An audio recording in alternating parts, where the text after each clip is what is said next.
Hello students, ఎలా ఉన్నారు?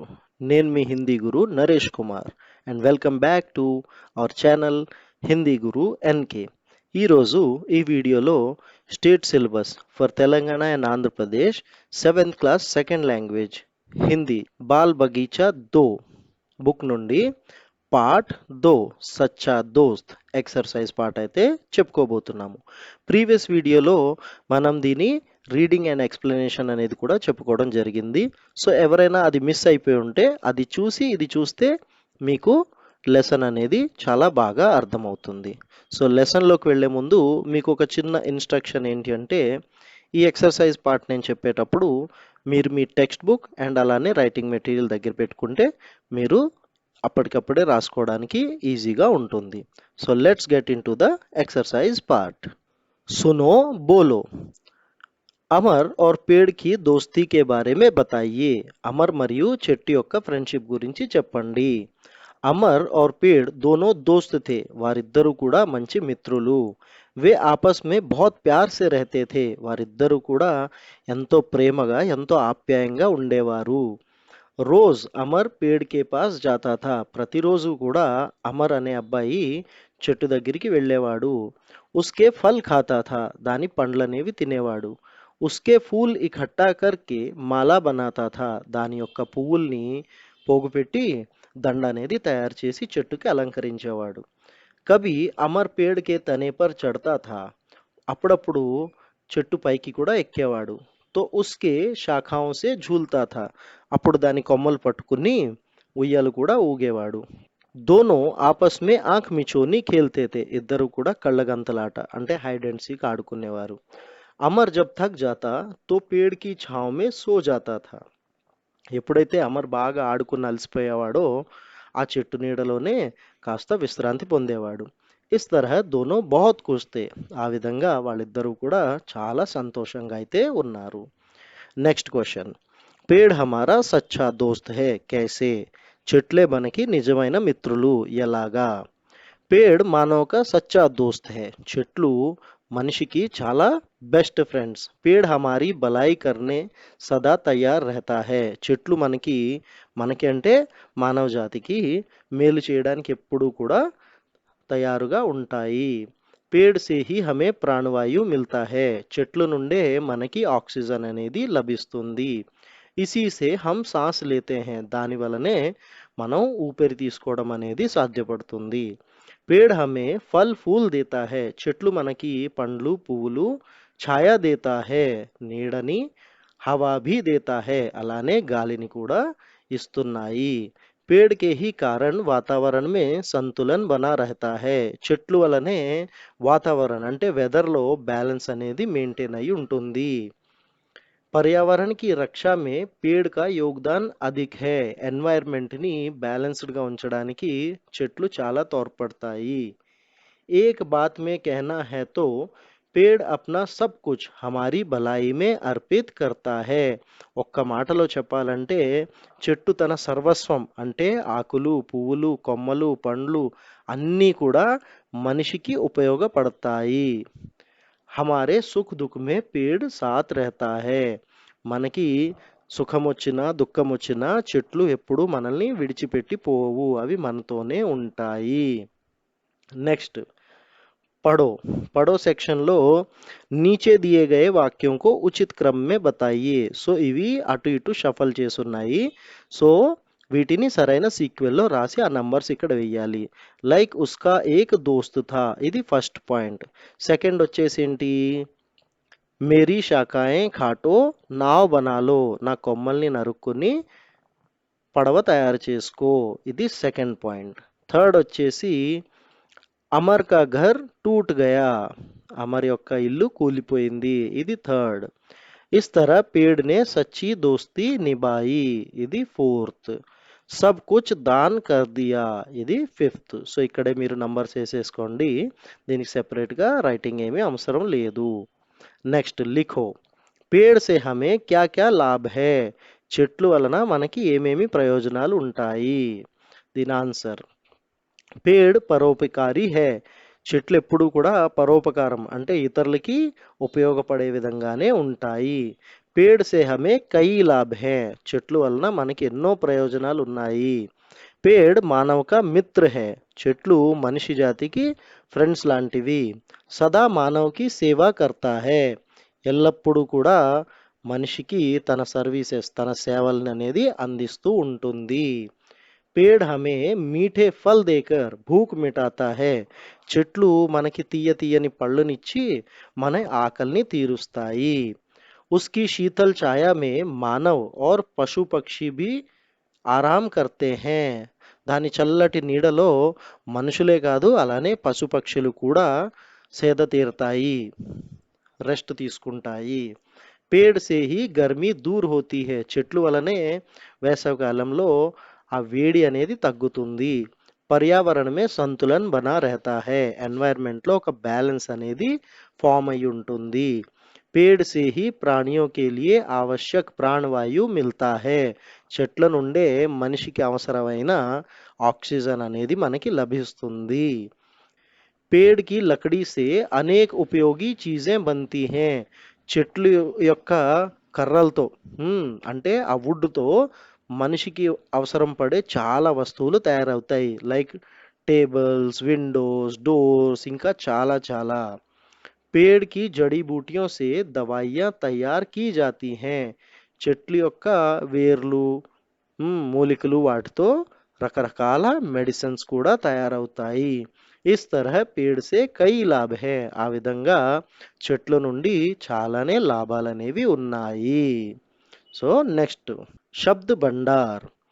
निम्न शब्दों के अर्थ गुब्बारों से चुनकर लिखिए. ఇక్కడ కొన్ని వర్డ్స్ ఇచ్చి ఉన్నాయి, వాటి మీనింగ్స్ ఈ బెలూన్స్ లో ఇచ్చి ఉన్నాయి. సో వాటిని మ్యాచ్ చేయాలి, అంటే ఇక్కడ రాయాలి ఆ మీనింగ్స్ ని. ఓకే, లైక్ దోస్తి. దోస్తి అంటే ఏంటి? మిత్రత, ఫ్రెండ్షిప్. తలాష్ అంటే సెర్చ్ చేయడము, అంటే ఖోజ్ అని రాసుకోవచ్చు. ఖోజ్ అన్నా కూడా సెర్చ్ చేయడమే. ఇకట్టా అంటే పోగు పెట్టడం. జమా కర్నా లేదా జమా. ఓకే, తర్వాత పేడ్ అంటే వృక్ష్. మాలా అంటే హార్. సో ఈ వర్డ్స్ని ఏమంటారు? సిమిలర్ మీనింగ్స్ ఉన్న వాటిని పర్యాయవాచి శబ్ద అనొచ్చు, లేదంటే సమానార్థి శబ్దాన్ని కూడా అనొచ్చు. ఆ తర్వాత నీచే దియే గయే అంక్ దేఖియే అంటే కింద ఇచ్చి ఉన్న ఈ నంబర్స్ని అయితే చూడండి, చూసి ఒకసారి చదవండి. 11 అంటే 11, 12 అంటే 12, 13 అంటే 13, 14 అంటే 14, 15 అంటే 15, 16 అంటే 16, 17 అంటే 17, 18 అంటే 18, 19 అంటే 19, 20 అంటే 20. సో ఇవి మీరు బాగా నేర్చుకోండి. మీకు ఎప్పుడైనా హిందీలో కౌంటింగ్స్ చెప్పాలి అంటే ఈ రకంగా మీరు అయితే చెప్పొచ్చు. నెక్స్ట్ ఇన్ శబ్దోं को अलग कीजिए और लिखिए అంటే ఈ కింద వచ్చిన వర్డ్స్ని వేరు వేరు చేసి రాయండి. ఎలా వేరు వేరు చేయాలి? ఇక్కడ కింద టేబుల్ ఇచ్చింది చూడండి. లకడీ సే బనీ వస్తువే, అన్య వస్తువే అంటే చెక్కతో తయారైన వస్తువులు అండ్ చెక్కతో తయారు కాని వస్తువులు ఇక్కడ రాయాలి. సో చెక్కతో తయారైన వస్తువులు ఏమేమి ఉంటాయి? కిటికీ, తర్వాత మేజ్, ఆ తర్వాత బల్లా, ఆ తర్వాత కుర్సీ, తర్వాత దర్వాజా. ఇవి ఇక్కడ రాయండి. నెక్స్ట్ అన్య వస్తువే గిలాస్, కలం, పంఖా, కితాబ్, థైలి. ఇవి ఇక్కడ రాయండి. ఓకే, నెక్స్ట్ భాషాకి బాత్. సంజో పడో అంటే అర్థం చేసుకుని చదవాలి. ఏంటది అర్థం చేసుకోవాల్సింది అంటే, ఫర్ సపోజ్ ఏక్ పేడ్ అనేక్ పేడ్ అని ఇచ్చుంది, అంటే ఏకవచన్ బహువచన్ అన్నమాట ఇది. కానీ పేడ్కి బహువచన్ పేడే ఉండదు. సో పేడ్కి బహువచన్ కూడా పేడే వస్తుంది, కాకపోతే ఏక్ ప్లేస్లో అనేక్ వస్తుంది. రైటా? సో అలాంటివి కొన్ని వర్డ్స్ ఇక్కడ ఉన్నాయి. సో అవి ఏమేమిటో మనం ఇప్పుడు చూద్దాం. ఏక్ పేడ్, అనేక్ పేడ్. ఏక్ ఫూల్, అనేक फूल. एक घर, अनेक घर. एक फल, अनेक फल. एक शहर, अनेक शहर. एक गांव, अनेक गांव. సో వీటిని మీరు తెలుసుకోవాలి, ఇలాంటి ఇంకా ఏమేమి వర్డ్స్ ఉన్నాయో అనేది. సో ఇప్పుడు కాకపోతే ఇంకొక ఎగ్జాంపుల్ చెప్తాను. కై పేడోం కి అని ఎక్కడైనా మీరు చదివారనుకో, సో అక్కడ కూడా కై అంటే ఎన్నో, పేడోంకి రకరకాల చెట్లు ఉన్నప్పుడు ఎన్నో చెట్లు, అది కూడా ప్లూరల్ అవుతుంది. కానీ ఇక్కడ ఏక్ పేడ్ అన్నప్పుడు అనేక్ పేడే వస్తుంది. సో ఇది మీరు గుర్తుపెట్టుకుని నెక్స్ట్ టైం కన్ఫ్యూజ్ అవ్వకుండా రాయండి ఇలాగా. सृजनात्मक अभिव्यक्ति, निम्न संकेतों के आधार पर पेड़ के बारे में लिखिए. ఇక్కడ పేడ్ అని మధ్యలో ఇచ్చి చుట్టూరు దానికి ఉన్న సంబంధించిన వాటి గురించి చెప్పారు. సో వాటిపైన మనం సెంటెన్సెస్ అనేది ఫామ్ చేయాలి. లైక్ పేడ్, సో పేడికి పత్తా, దానికి ఎలా, पेड़ों की शाखाओं पर कई पत्ते होते हैं. नेक्स्ट पेड़ और फूल, पेड़ों की डालियों पर कई फूल लगते हैं. తర్వాత शाखा, एक पेड़ की अनेक शाखाएं होती हैं. नेक्स्ट पेड़ तना, पेड़ का तना सबसे मजबूत होता है. लास्ट लो पेड़ फल, पेड़ हमें फल देता है.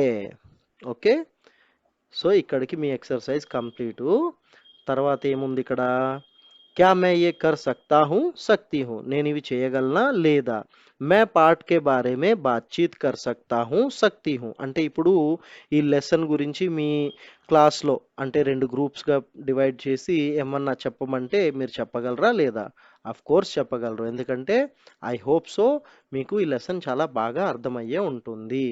నెక్స్ట్, मैं पाठ का सारांश अपने शब्दों में बता सकता हूँ सकती हूँ అంటే ఈ పాఠం యొక్క సమ్మరీ అంటే సింప్లిఫై చేసి చెప్పాలి లెసన్ని అంటే అది నేను చెప్పగలను చెప్పలేను. సో అందరూ కూడా చెప్పగలరు. సో హాలోనే టిక్ చేయండి. मैं पाठ के शब्दों से वाक्य बना सकता हूँ सकती हूँ అంటే లెసన్లో వచ్చిన వర్డ్స్ నుండి నేను సెంటెన్సెస్ ఫామ్ చేయగలను చేయలేను. సో మీరందరూ కూడా చేయగలరు, రైట్. సో ఇంతటితో లెసన్ పార్ట్ అయితే ఫినిష్ అయిపోయింది. సో ఇప్పుడు ఓన్లీ ఫర్ రీడింగ్ పర్పస్ ఒక లెసన్ అనేది ఉంది, అది మనం ఏంటో చదువుకుందాం ఇప్పుడు, జస్ట్ ఫర్ రీడింగ్ పర్పస్. అగర్ పేడ్ బి చల్తే హోతే, ఒకవేళ చెట్లు కూడా నడవగలిగితే ఏం జరిగేది, ఇప్పుడు కింద కవితలో చదువుదాము. अगर पेड़ भी चलते होते कितने मजे हमारे होते, बांध तने से उसकी रस्सी जहां कहीं भी हम चल देते, अगर कहीं पर धूप सताती उसके नीचे हम छिप जाते, भूख सताती अगर अचानक तोड़ मधुर फल उसके खाते, आती कीचड़ बाढ़ कहीं तो ऊपर उसके झट चढ़ जाते. సో బాగుంది కదా పిల్లలు పోయము. సో దీనికి మీనింగ్ ఏంటో చెప్పుకుందాము. అగర్ పేడ్ బి చల్తే హోతే, ఒకవేళ చెట్లు కూడా నడిచే ఇది ఉంటే, కితనే మజే హమారే హోతే, మనకి ఎంత మజా వచ్చేదో. బాంద్ తనేసే ఉస్కే రస్సీ, ఇదిగోండి ఇది తన కదా, ఇదిగోండి రస్సీ కట్టుకుని, తాడు, రస్సీ అంటే తాడు, దాని లాగ్తో దాని మొదలతో తాడును కట్టుకుని జహా కహీ బి హమ్ చల్ జాతే, దాన్ని ఎక్కడ కావాలంటే అక్కడ తీసుకెళ్ళిపోయే వాళ్ళము.